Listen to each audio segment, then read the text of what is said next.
So once again, hello and welcome.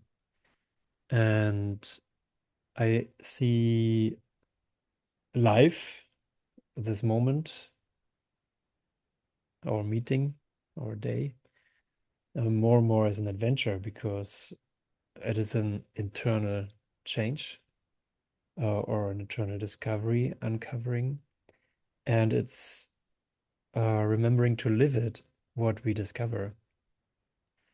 And this never gets dull.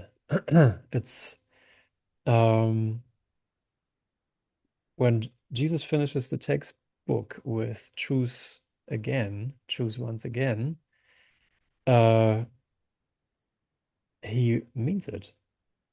This only works, like this can only be consciously alive in me and you and us, when we consciously remember to choose again and to really find the brother and to be available for the help that is necessary. And of course, like we are not the ones who can decide what is helpful, but we are the ones who can decide to listen to what the inspiration and the guidance is. And it essentially has to do with my forgiveness first. So whatever that may be, it's like a stepping back from the burden to having to find out things for myself and to stepping into the, the bravery to listen and act according to the guidance. So it's a reversal of thought, reversal of mindset, and we develop a miracle mindset. Um, and I think it comes through experience that we see it's actually good. Even though initially it feels like it's odd or strange or I can't do it or I don't want to do it. It's a development of something greater in us that proves through us that we are already actually really the thing we're looking for. And we're completely free from guilt, but just healing together here in this classroom of 3D. Well, that's what just out of coming into my mind, where the direction where I want to teach myself and learn that I am the Christ, and what is he doing? He's doing what he wants to do through me. And I want to listen to that.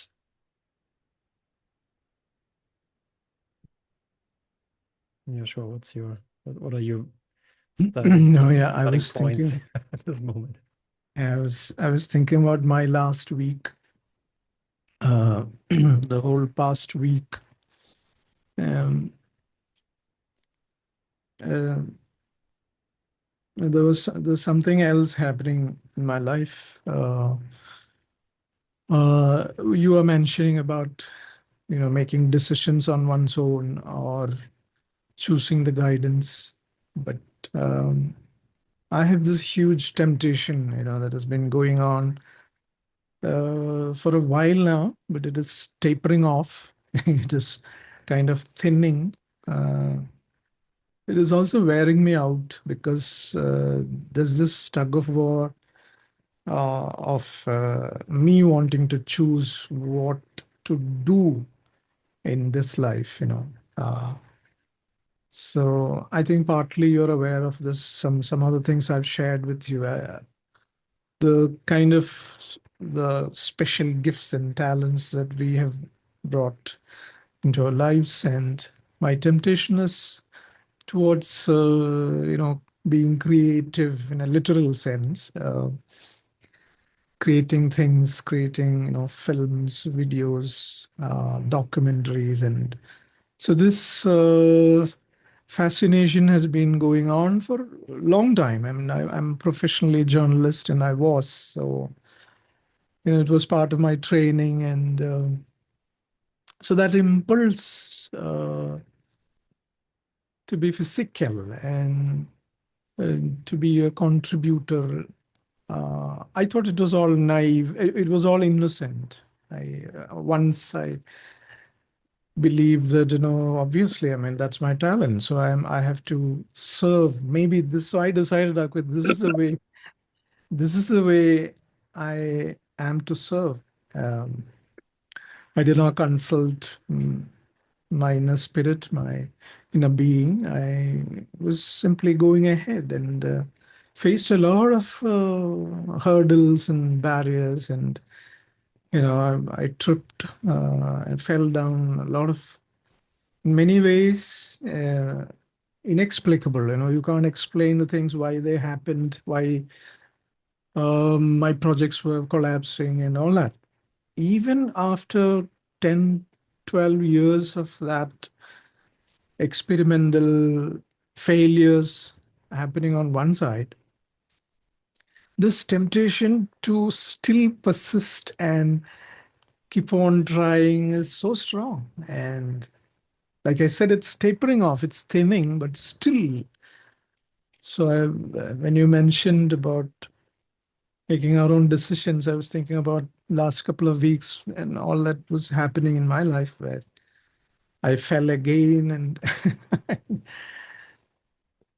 so finally, I fell on my knees and I was asking, I mean, okay, then either you tell me, show me a thunder and show me signs of lightning, and so that I can understand.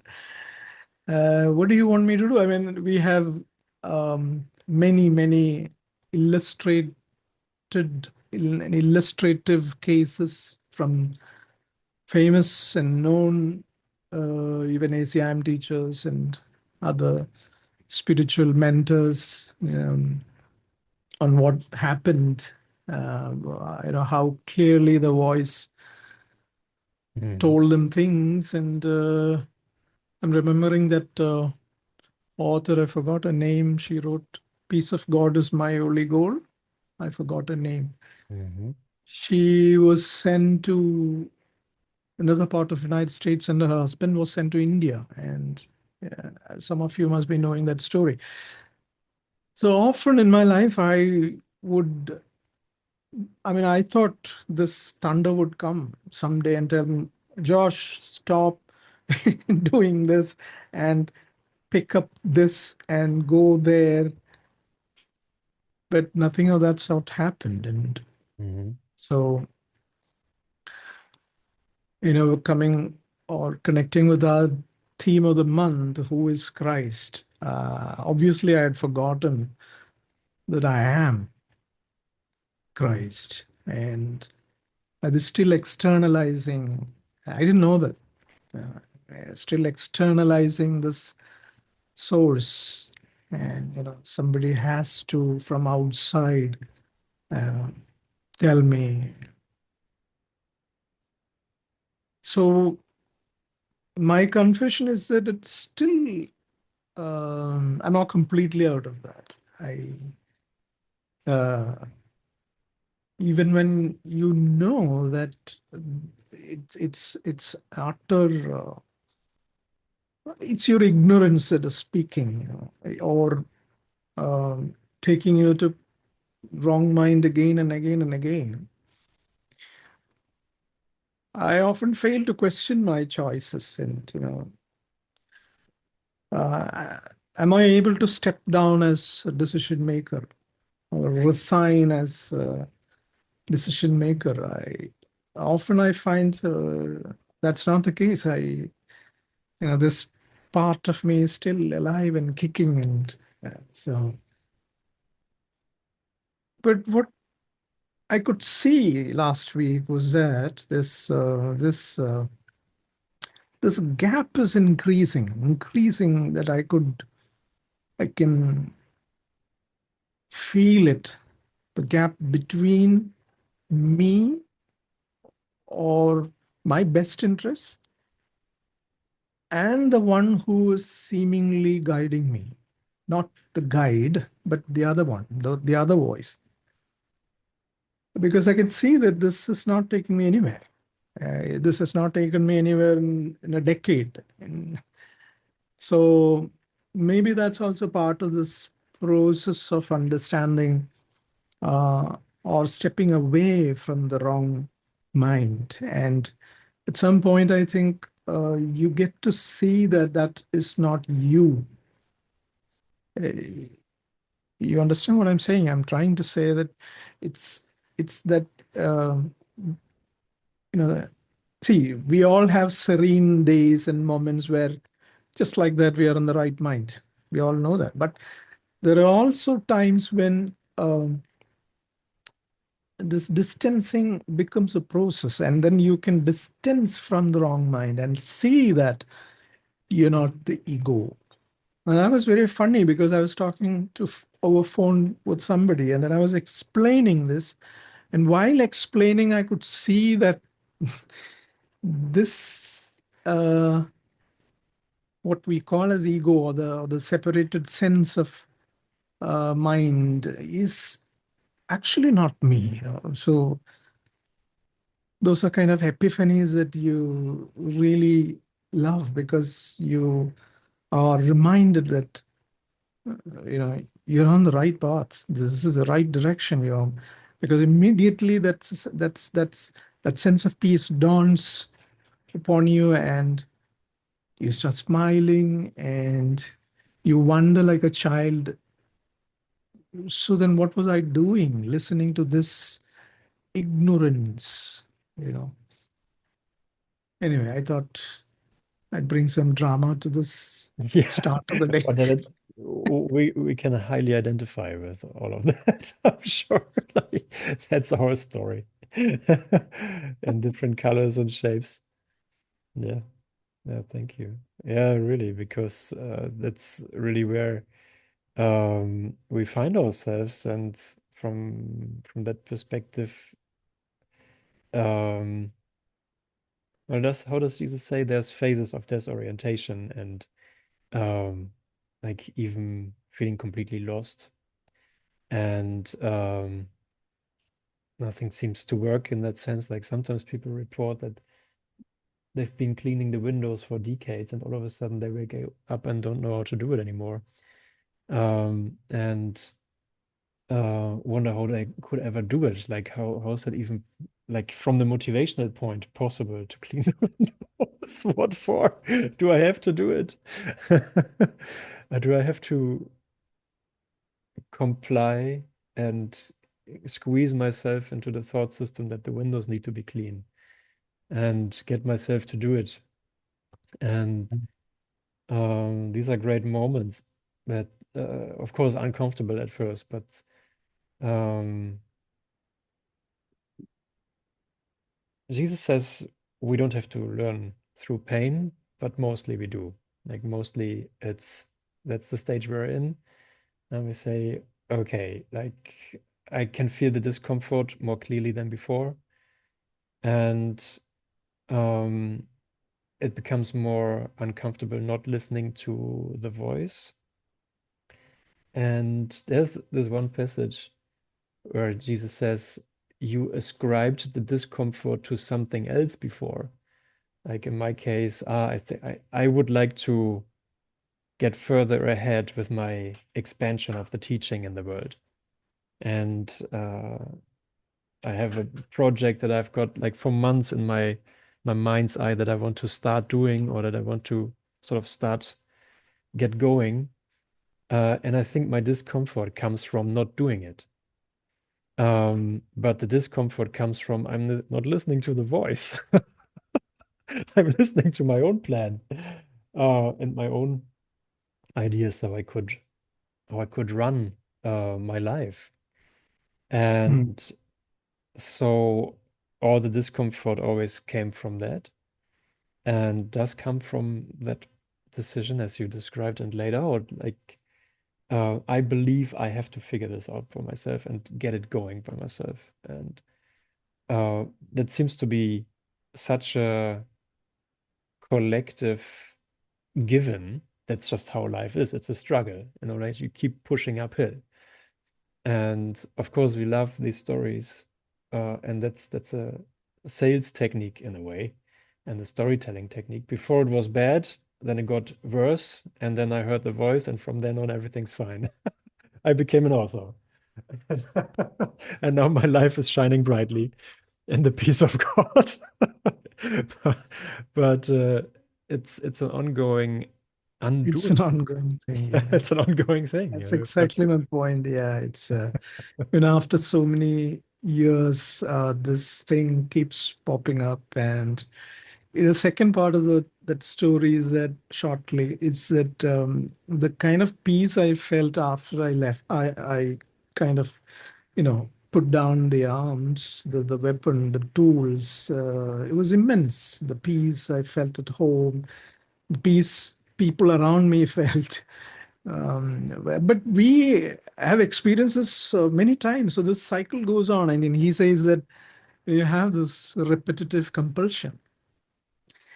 Sometimes when we read things in course, they sound so theoretical, they sound so abstract, and but there comes moments in life when if we are humble enough to step back and examine or do some introspection, then you see what the book is talking about, and you clearly see that you've been going in cycles and cycles and cycles, and it's been going on for such a long time. And so, you know, we have to be diligent, of course, but without adding fear to that effort. It's diligent in the sense that at least remember to ask and to give all the time. So I don't know. This is also, to put it again dramatically, it's a war against forgetfulness, or the war for memory, or this effort is demanded from us. Not again it's not in a scaring way, but gently and lovingly, and still we forget, and sometimes fail and fall, but it's like you said, it's a process, and then we unfortunately we're told that it's all over. Yeah, absolutely. It's all over, so you're still clinging on to the memory of what did not happen. Yes. That's a good one. Amazing, isn't it? On it's point. it's stupefying, actually. No wonder people, a few hundred years ago, I mean, were mocking Shankara when he was going across India, telling people that, even arguing that it is all illusory, it's all illusion, and they mocked him, top to bottom. So, I mean, no wonder. I think to be even after 2000 years, we are struggling to figure out what Jesus is trying to tell us. So, Mm. but You but know, it's a journey uh, that has found its destination already. That's the comfort, I think. Yeah, yeah, and to me it feels like a wearing off of old thoughts. Like we use them and we exert energy to think these old thoughts, these past thoughts, and think the past lessons. And it becomes so heavy and futile that I think it becomes easier to drop them and to exchange them, it does. especially as well with this mind training. We are not without tools, we are not without thoughts. We can think alternatively, but um, I I remembered one scene when I was living in Australia with my girlfriend, and I had no income, I had no job, I had nothing, I had no perspective. All I had was A Course in Miracles and the next cafe back next door to hang out. And uh, I thought I have to get my life into shape. And but I didn't know where to start. I had nothing. There was nothing there what I could do. And yet this impulse was there, like, "Yeah, now you need to get going and like sit on the laptop and do something to earn money or whatever." And when I stopped for a moment and thought, what do I really need? And I felt what I really need is peace. I just need peace. That's my actual desire behind all of that. Why do I want a job? So I can feel peaceful. Why can't I just have peace now and stop everything? And that was a good moment. Like I remembered that even though the teaching of A Course in Miracles seems so absurd sometimes to the human mind, to the worldly mind, or so dreamy, impossible, almost like a fairy tale, or some weird, um, non-practical philosophy. But when I tap into it, it all makes sense. All of a sudden, like everything comes back together in this moment, and everything was true. Everything that he told me is true. Like a few days ago, I had the question somewhere, probably was some sort of advertising where I saw it. Um, Bet on the winning team. And I thought, who's my winning team? Oh yeah, it's God. God and Jesus, they're my winning team. So put all your money into that. And you will receive the rewards. Because it's not a trap. Sometimes in my mind it seems like a trap, or like, okay, yeah, I could forgive now, but if I forgive this, I won't be able to do what I actually want because I will have to sacrifice potential, I have to sacrifice experiences, I have to sacrifice a career or income. And the total opposite is true. When I accept the winning team, I see, oh my God, uh, everything is already given. Like, not the way I expected it in form, not the way how I projected it into time, how things could turn out, but in terms of everything is already complete, as you said, like looking with the eyes of wonder and seeing, I had no clue. I am so well taken care of. Help me to shut up, Jesus. Help me to shut up, not to interfere. Uh, he's trying, but it's not an easy task for him. We're not making it easy at all. Yeah. At Yeah. some point, I think he mentions in the New Testament, I mean, the New Testament reportage mentions that a couple of times Master was asking the disciples, like, why haven't you got it yet? And they ask him to explain some parables, and why haven't you gotten to it? It's so we also miss and confuse and misinterpret and all that because of the intention, because of the desire to, our desire to be something else. Mm. It's unbelievable. I mean, who can fathom the depth of such metaphysics when you're told that you had you had a moment of desire to be non-self, not self. And fortunately, we can use the power of that same desire to, you know, unlearn. So I think that process going on pretty well. So here we are, Mm. Linda. Yeah, I just call names. This is my style of don't. Yeah, Yeah, here we are. And that's uh for me it's not for me it is in a way a confrontation because uh my human mind doesn't want to let go really.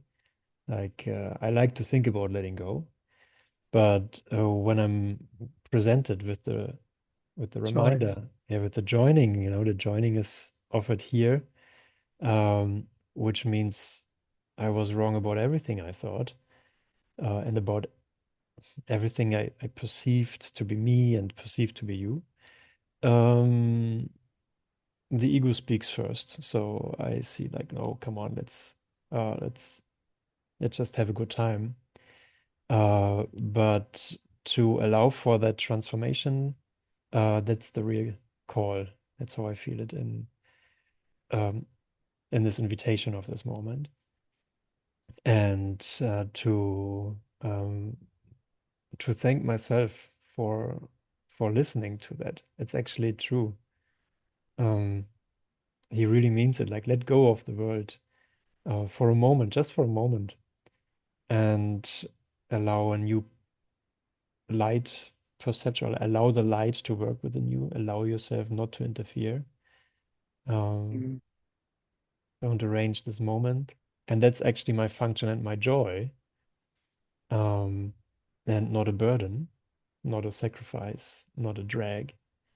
It's tapping into the function that God has given for us in this present moment. And uh, Mm. I think maybe I don't know, maybe it's experience, maybe it is reason, maybe it is understanding or trust that allows us um, to open up for that and to maybe, be about the adventure of this present instant, where, around every corner there could be um, a judgment, there could be a grievance, there could be an old lesson popping up, the idea that God is threatening and or punishment is due. All of this can come around in every instant, but we're learning that this is not the kind of frequency we want to listen to, but that there is a unshakable rock of salvation that we're presently standing on, and that I want to make use of because it's an adventure uh, of awakening presently. And I just want to open up for the gratitude that's in our joining. And especially because, like when it comes to, okay, maybe there's just me, like there's no one else out there. There's no individual other who also makes a decision to awakening because it's just my mind. Maybe there are individuals. Maybe there's you, Joshua. Maybe there's Lynn, Peter, Denisha, Iris, Katja, Linda, and so on and so forth, who also have to make the individual decision to awaken. From that perspective, I'm just incredibly grateful that there are individuals who choose to stand at that threshold and say, yeah, I'm going with you. I'm holding your hand. We're crossing the world.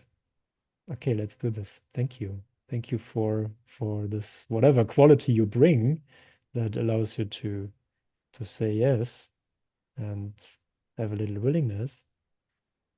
And I think it's amazing, like how far must we have come to at least consider the idea that this is the moment and not to jump onto our old thoughts, train of thoughts that used to be so familiar. Yeah. Mm.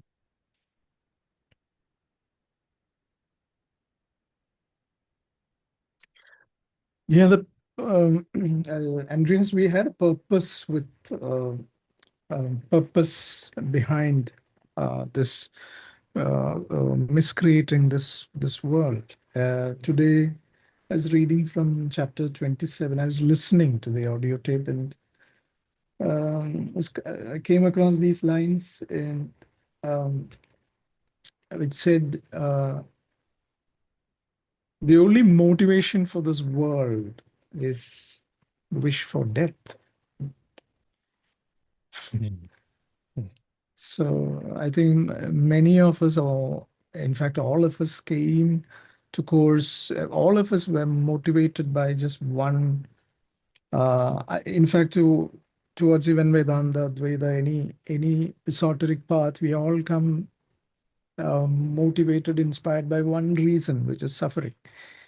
And we would want to put an end to that. And which is why we all came to course. Yeah. But I think along the way, while we carry on as a a student, of course, and we have social posts, we tell our friends that I'm doing this book, we are studying. Also, we officially, quote unquote, officially become students of Course in Miracles. And at some point, at least to some of us, creeps in this idea that somehow I can solve my problems with Course. Yeah. And Mhm. we forget our initial inspiration, which means that we were actually fed up with what was going on. Right. But we forget all that, and somehow after getting the book, we think that maybe we can make a better life. And to those of us, Jesus says that it is not will for life, but wish for death that is a motivation for this world. Its only purpose is to prove guilt real. And the next line is astonishing. I mean, we forget these things. We think we're so innocent. We have thoughts, we have feelings, and we do have actions. Like Andrea said, he wants to expand the platform. I wanted to do this, that, and more. Now he says, no worldly thought or act or feeling has a motivation other than this one, to prove guilt real. So every thought of ours, every feeling of ours, every action of ours is motivated by we want to prove guilt real. And that's like a blanket statement, which is actually telling us that, look, you have nothing, no more to do with the world, because the world you interpret into what you are experiencing as. So I think um, rather than being motivated into actions, maybe we could spend some time every day, some moments to um, remember and embrace, just embrace our innocence, you know, without knowing anything about anything. Uh, I don't know anything about tomorrow, what I will do, or who I will meet, but can I spend some, maybe half an hour a day to just sit with my innocence, uh, my purity, my holiness? I don't know how that's going to pay the bills. You don't need to know. I don't know how that neighbor is going to, how I'm going to patch up with that neighbor of mine. I don't know what I will do with my mother-in-law or my son who is so indifferent to me. Joshua, Andreas, or Denisha, tell me how I will patch up with my partner. This is all motivated by to prove guilt real. Even our attempt to patch up, even our attempt to find solutions, Mhm. even our attempt to transcend problems, everything is motivated to prove our guilt real. So instead of going out and doing that, if you can sit with your innocence. I mean, some days we all do this, but I'm just reminding, simply not thinking of God, Jehovah, Jesus Christ, or anything. Course in Miracles, nothing. Can we sit with our innocence? That tiny little bit of innocence, and simply merge in that, and rest in peace. Um, and the master says that you seek the kingdom and everything will be added. Why worry about mother-in-law? So you were mentioning about how practical, I mean, how impractical it looks from the outside. And when you step in, you see actually it is entirely practical.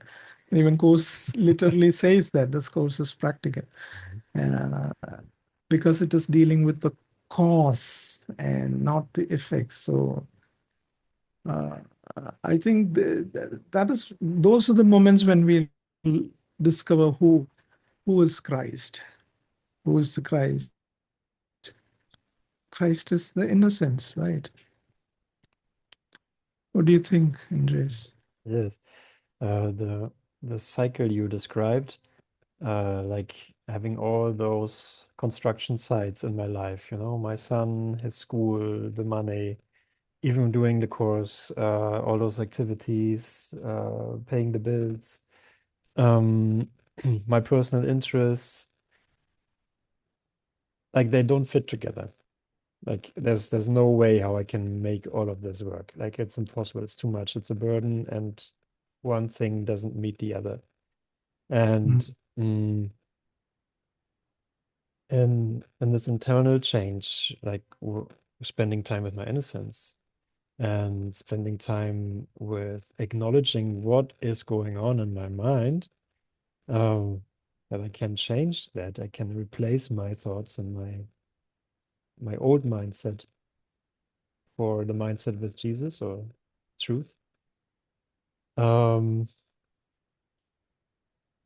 Seeing those concerns as my thoughts to prove myself the guilt, it simplifies my life.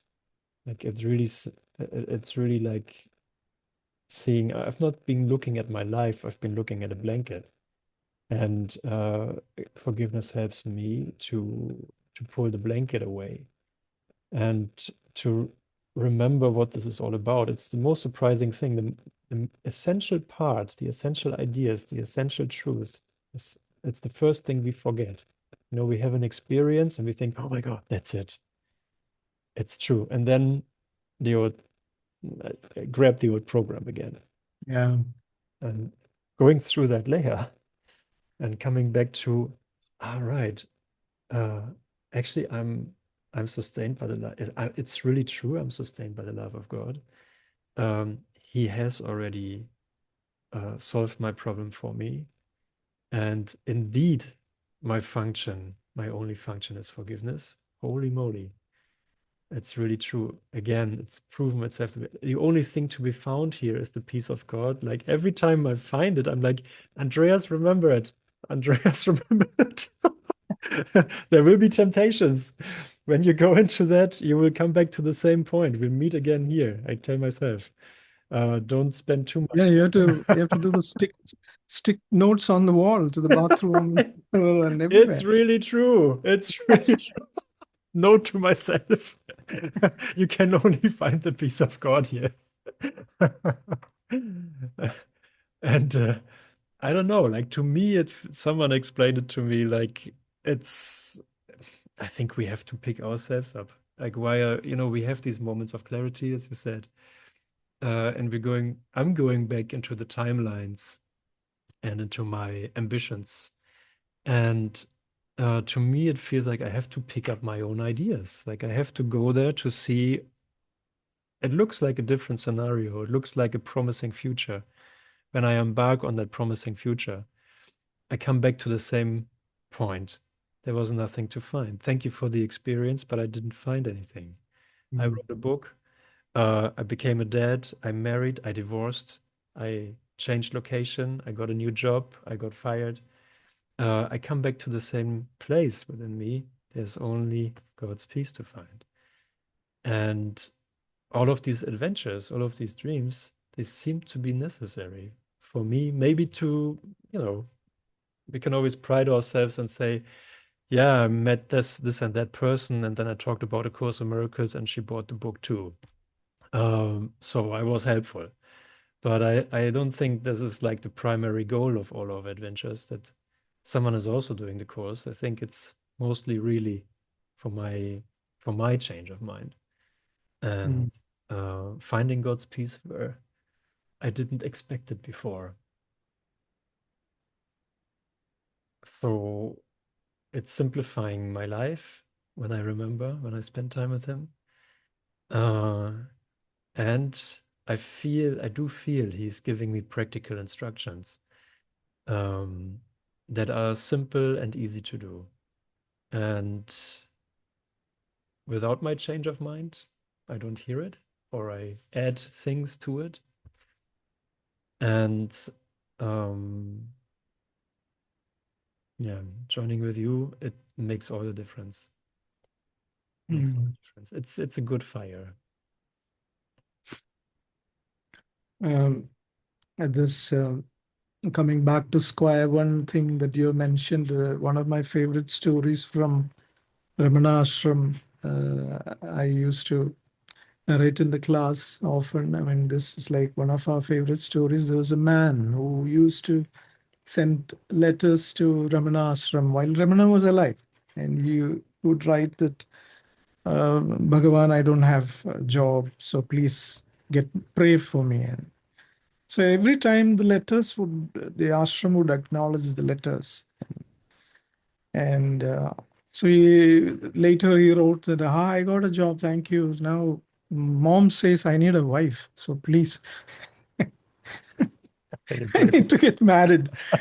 So again, ashram reply when said, Bhagavan is with you. I mean, and so this went on actually. And he could build a house. He had three kids. Then the household grew, so the man again complained, sent a letter, say, "We don't have enough money now. Like, no, my expenses are shorter. I need a better job." And then later, his gratitude letter came. I got a better job. Thank you. Finally, after a few years, one letter came saying that his uh, one child died. And later, the second one also died, and the third one also died. Then the wife, while giving birth to fourth one, also passed away. Mother passed away. And since he was into a lot of, this shit that he couldn't attend the job, so he was fired from the job. He lost job as well. And so Ramana himself was narrating this story in the old hall. So devotees were listening to this whole, I mean, unbelievable but very dramatic story, and they asked, like, Bhagwan, where is this guy now? So Ramana said, Oi, Rikrar. There he is sitting in the back. So everyone turned and saw that this man was sitting like a sadhu. Everything's gone. Now he's back. He's in ashram, very peaceful. Whatever he manifested, everything was gone. Now he's with his Swami. So, I mean, this happens to all of us. So we come back to square one. And Mhm. fortunately, we have a comforter and we have a guide. We don't need external gurus or teachers or ashrams. I mean, we are told to those ones who prefer that, but the ones who prefer the ashrams very well can have them. But and so this inner comforter, I think, I mean, we have someone 24 hours, 24/7 with us. And and that is the Christ we're talking about, right? Mhm. Yes. Yeah. Christ, Shiva, I mean, you call any name. Yeah. Yeah. Janish. It doesn't take that much, like when I go into the practice and say, okay, I just gonna stick with one thought for a moment and just, it's a discipline mm, to not wander. And Jesus is very clear about that. Like you have a duty, or what does he say? Responsibility to keep your greatness in mind in a world of smallness. And of course, that's the little ones can't do that, but you can do it because you're not little. And he expresses how important that is to be watchful for mind wandering. And that really spoils my party, mind wandering always crashes my peace. Um, So coming back to just remember his thoughts. Like just went through that lesson, light and joy and peace abide in me. And where we think, he says, you think you are the home of evil, darkness, and sin. You think if anyone could see the truth about you, and he would be repelled, recoiling from you as if from a poisonous snake. And he says that's a firm belief, and we believe we've become that. We've become that darkness, and like what can A Course in Miracles do? I'm so dark. It's so implemented in my mind. So maybe a bit of peace here and there, but the essential um, turnaround into Christ. I don't know if this is ever going to be in the cards for me, but whatever, however firmly these old thoughts are implemented in my mind, they still didn't become the truth about me, about us. And it still doesn't change that there's no order of hierarchy in difficulty of miracles. And I so appreciate this idea that I need do nothing because Christ is already who we are. We are already joined as this identity. And that always swipes my table clean and says, yeah, stay here for a while. Stay here for a moment. Like it doesn't take much time. Like you don't have to sacrifice anything, but keep that in mind for a moment. And see that all your plans were not necessary at all, neither to be safe, nor to be awakened or enlightened, or to be a proper student or teacher, but it's just a confirmation that God is actually right about us. I was wrong, but God knows who we are. He knows that we are innocent. And I think this is this big, big return story that we're in, where it's literally just a tiny little step. But before I take that step, I believe I have a whole world to choose from, seeing that it offers me always the same thing, as you said, Joshua, that it's just offering me death and sin. But coming back to completion as he knows me, like stepping back into that, well, I accept the promise, I accept what you're teaching me, Jesus, and help me to see it.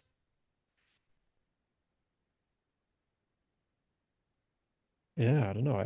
I find I find it hard to find words for that in that change. It's really a speed up.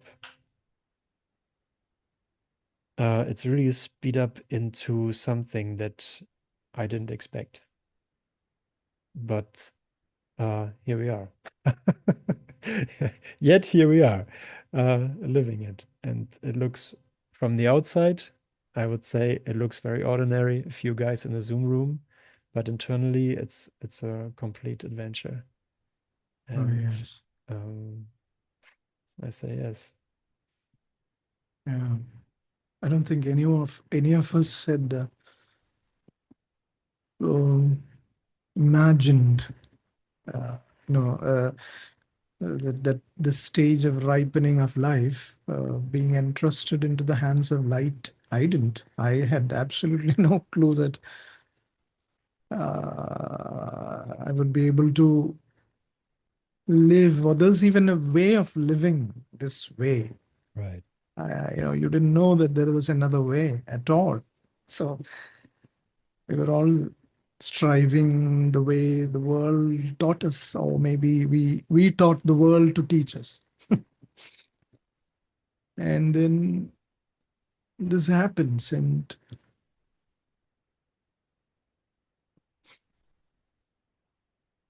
I think we have crossed the stage of being insulted, being or feeling insulted, and all that. What Course says that ego uh, would feel insulted that you have nothing to do or to do, that you can actually step down as a decision maker. Mhm. But still, the games happen in the mind. Uh, but look, I mean, we should be thankful that we have come far from where we thought we were. And it's so liberating, and we're far less fearful. I think every day we see the testimony from students around the world, across the world, that how how liberated they're feeling. Self-realization is becoming the order of the day. Mhm. 10, 20 years ago, mean, I never expected to see this, the world around me waking up. Mhm. And course says that there's no world around you waking up, you're just you waking up, and then you are imagining things. Chalo boy, come, come Mhm. home. Yeah. Yeah. Anyway, it's fun. Yeah. Thank you. Hey, you addressed Denisha. Do you want to open up for questions or comments? Yeah, Yeah, yeah, please. perhaps no questions, but I would like to at this point step in and share. No, Mm, just uh, uh, just want to remind yeah, when you share here, yeah, I know, you'll be I know. recorded. Yeah. Okay. Yeah, Super. yeah, absolutely okay with me. Okay. Super. Thank you. Yeah, yeah. So uh, that stage in my life where I was diagnosed of cancer. Now, was that cancer necessary for me to uh, open my eyes towards the light? Mm, not really, because now with the course, with Josh's guidance, with this whatever that has been going on, I have understood, or I have um, um, realized that there is no cancer. There is nothing that I have to fight. People hail and say cancer survivor. I now know that I've never had cancer. I chose to perhaps see lack in myself through whatever sickness, but and then that seems like a journey. It has like an ordeal. There is no end. Mhm. So much pain and suffering, and it could just go on endlessly, death driven. But when the perception shifted, and when I could manage to be Christ driven, Mhm. things have changed. There is nothing to fight against. Denisha, what was your maybe one core insight that you could, maybe you heard it for a long time, but all of a sudden it dropped deeper into your being? Do you remember one of those? There are so many. I remember while going through course, when the course told me first that it is my choice that I choose sickness or lack. That was that shook me completely. I have not found that kind of, I've never come across that kind of honest teaching anywhere. It was so brutally honest. And while I was probably trying to take a journey into self pity, here comes the course with my brother Joshua telling me, girl, this is all this mess is in your mind, and it's just your choice to start seeing this differently. I can't thank the course enough. I can't thank Joshua enough. I I can't thank my cancer enough.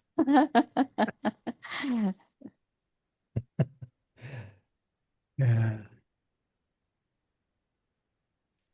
That's And beautiful sharing.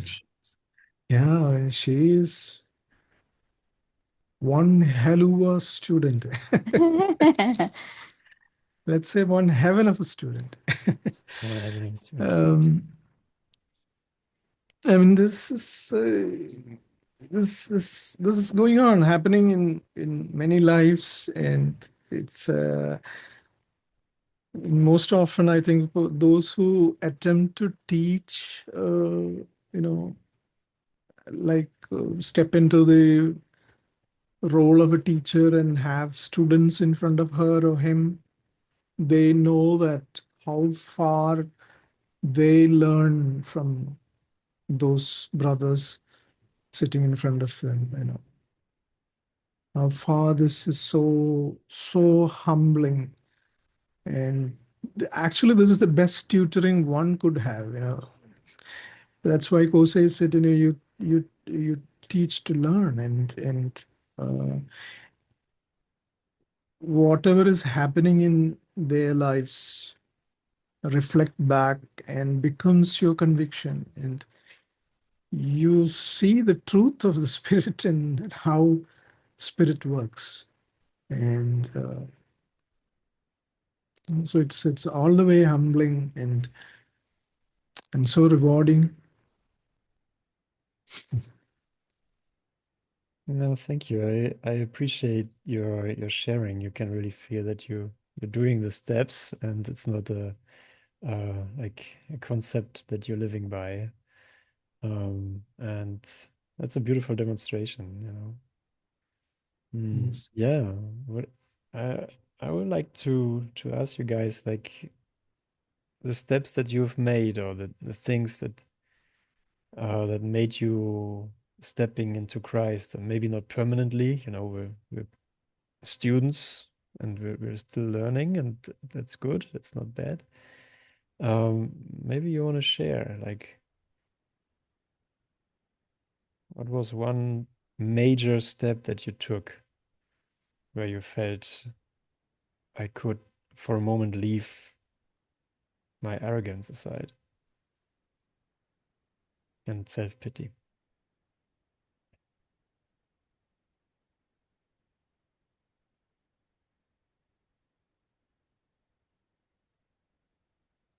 And basically being right.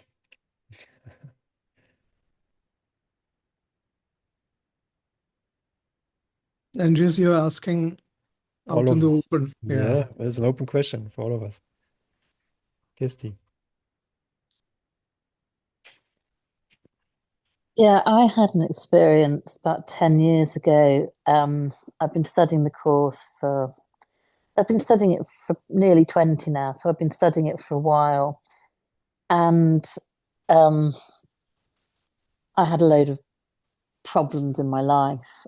And I said to Jesus, "Oh, what's the solution to all these problems, Jesus? What do I do?" Because there were problems that I hadn't actually, it didn't feel, to me, it didn't feel like I'd done anything stupid, to make these problems myself. I just kind of, they'd happened to me. I felt like a victim. And I said, "Oh, what's the solution to this, Jesus? Please show me." And he did show me the solution to it. And the solution was to actually let go of my identity as a separate person who was Kirsty. And and I felt myself kind of leaving my separate identity completely. I was just drifting off into this thing, into this non-Kirsty kind of ether. And I wasn't asleep, I was awake. And it was just a kind of strange experience I had sitting on the end of my bed.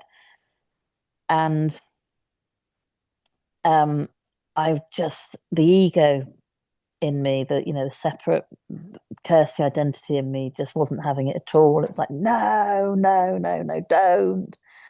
And kind of put a stop to it.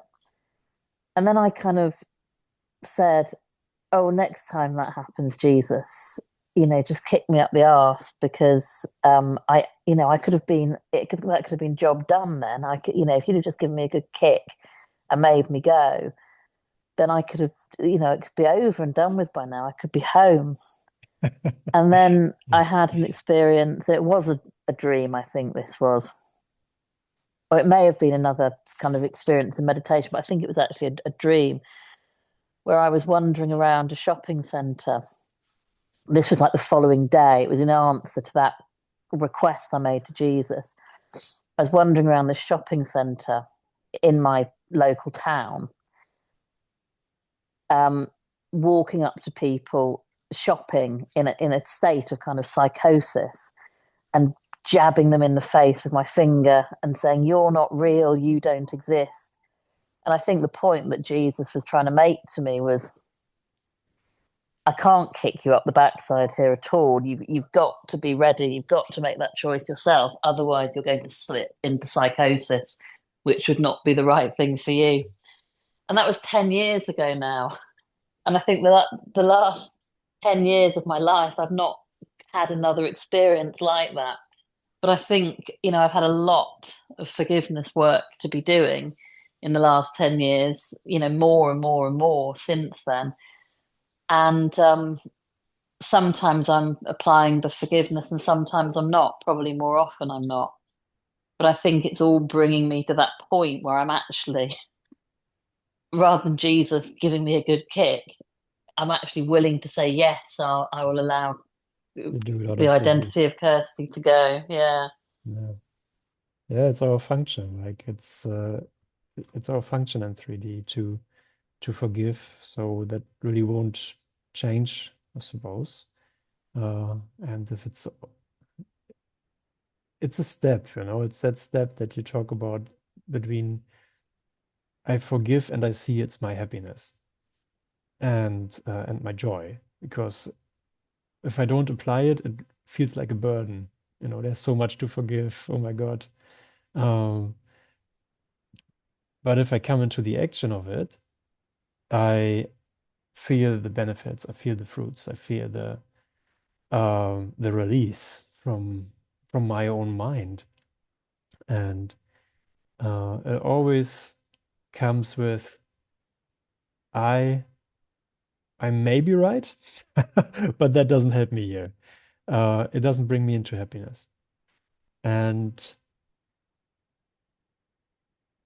so one more step within and seeing that he's available and he's guiding us, helping us, changing our minds, and promoting our brother again. Look, here's your brother. How do you see your brother? Look, here's your brother. Oh, okay. He says he's my savior, not just a burden, a necessary burden that I have to carry into heaven with me. But his essence is why I am healed, why I'm saved. What a step.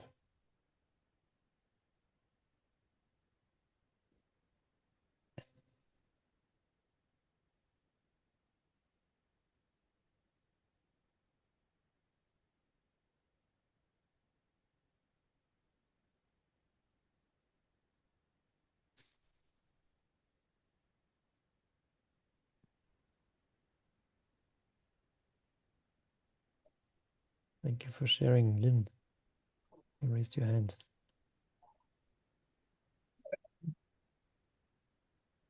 Your microphone, yeah. And my internet's been going off and on as well. So if I suddenly Right. disappear, apologies in advance. I don't know what's happening. But I just wanted to thank you so much for sharing, for your discussion, because a lot of it resonated with me. And in particular, this idea of waiting for guidance or asking for guidance.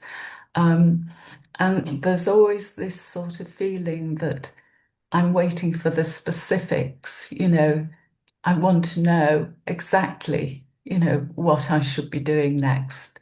And there's a sort of a willingness to wait for answers to come. But in that, after I've waited for a period of time, maybe weeks or even into months and months, and the guidance doesn't seem to be coming, and I'm left in a state of not knowing. And I recognize that not knowing is where I need to be. you know, and it is a lot about not trying not to anticipate and be self-directed by just by anticipating what the answer might be. Mhm. And it's all about waiting for these specifics that I think is itself an obstacle. And I was reading this morning some old notes about actually, you know, it's not about the words. It's not about waiting for specific instructions. It's more about um, the just connecting through the heart, and that peace will come. And it's maybe the waiting just is is is the way, is the path, and not sort of feeling that there is one left or right or this or that, but the path is just the waiting without expectation, but but with the peace, with the heartfelt love, knowing that whatever will be, and just allowing that and nothing else. I don't know. I don't know if that makes any sense, but it's just where I'm coming to, um, I suppose, at this time of my life. So I don't know whether you have anything to offer Well, that, well, every no, don't learning do that, you know. every learning is individual, you know. We all go through phases and everything. And Yeah, what I always come to is this is already a specific answer. Like this is he guided me into the specifics how I see them right now. This is already an answer. And I say, well, this is not the answer because how about my bank account? How about my health insurance? So I impose something on it to tell myself I have a problem. yeah, But this moment, the form that I have is already the answer, so I can learn what it is actually for. yeah, And so we're coming to content. Like, what is the content of my mind? What do I want to entertain? What do I want to teach myself? And it's very sharp. And the Nisha just said it. It's a very straight in your face. Is it a lack, littleness, fear, guilt, death? Or is it release in this moment? And that's kind of it. And while I wait for things to change, he's already offering me everything. Like sometimes I a phase that I remember that also when you were talking, Joshua, earlier, that I moved to a new town and I had to find a kindergarten for my son. So I found one, but in order for him to go there, he needed a vaccination. So we got him a vaccination. Then I came back with the thing and said, here's the certificate. He's vaccinated. Yeah, but he needs two of them. And then need to be a couple of weeks between one and the other. And I thought like he needs to go to kindergarten. I need space to work. Okay. If he's with me, I can't work. I can't earn money. My life is at jeopardy. And so I've been waiting for that stuff to happen. And but it slowed me down so much that I had to at one point become honest and say, what am I overlooking? Why am I so driven to get him to kindergarten?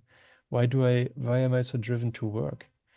What am I overlooking? And I can't even tell you what it was, but it showed me, uh, of course, it showed me that I had to forgive my ideas, yeah, yeah, whatever that is for each of us individually.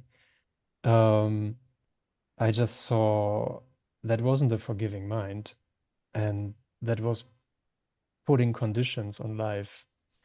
And of course, I couldn't be happy that way. And I find that the situations always help us to become more aware of these things that seem to be so normal and so seemingly part of our thinking that we overlook them. But when we tap into it and see, oh my God, I've been thinking this the whole time. I've been thinking that. It's not neutral. I choose to replace it with a miracle. Yes, Thank yes, you. thank you. And doing nothing And is not to be seen as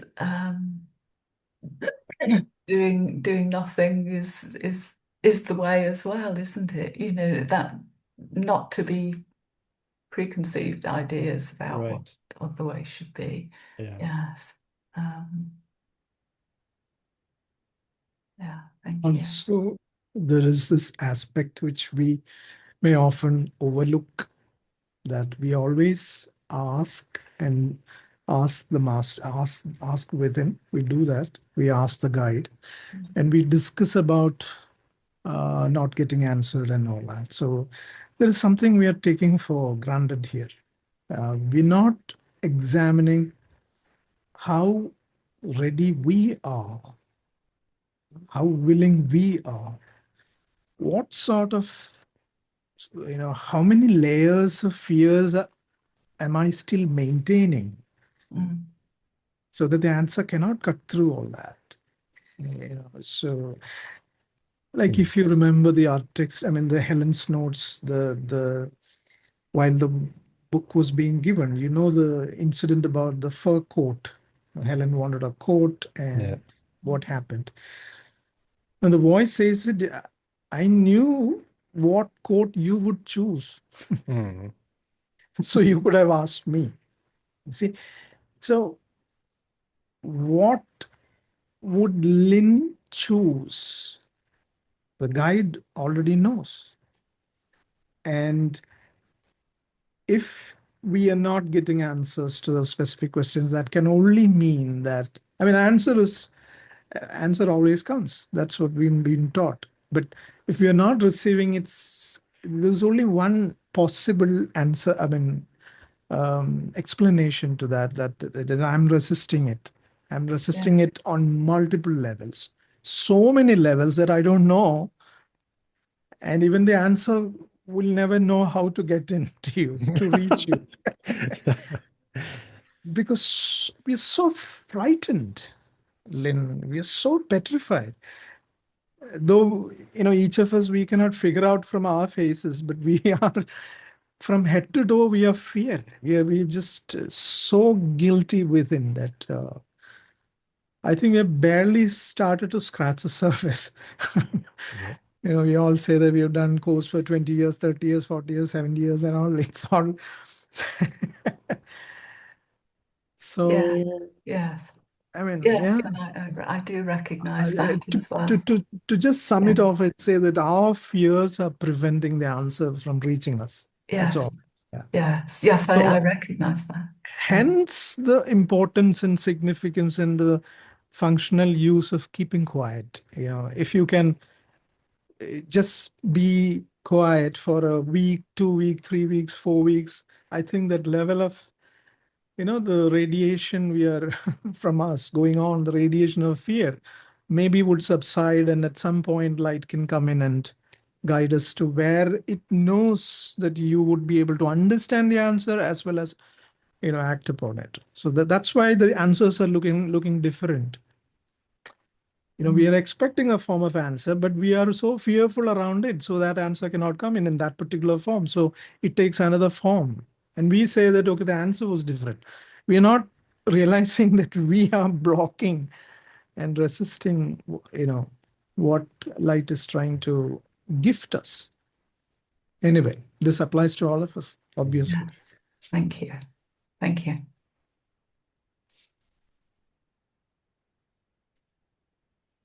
I love the exploration of that.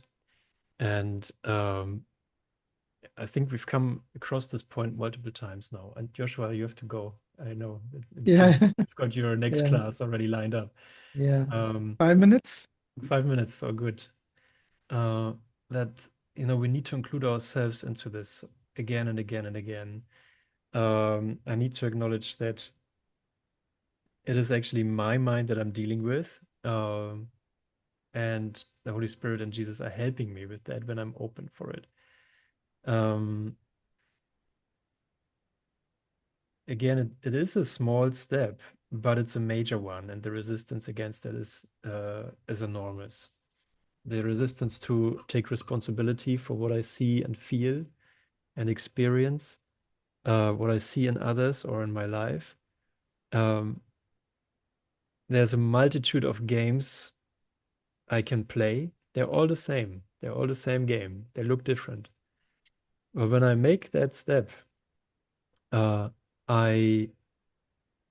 always grateful, because all of a sudden I feel that finally I have a tool in my hands that allows me to change my mind. Like, I have forgiveness in my hands. Like, it's a privilege, really.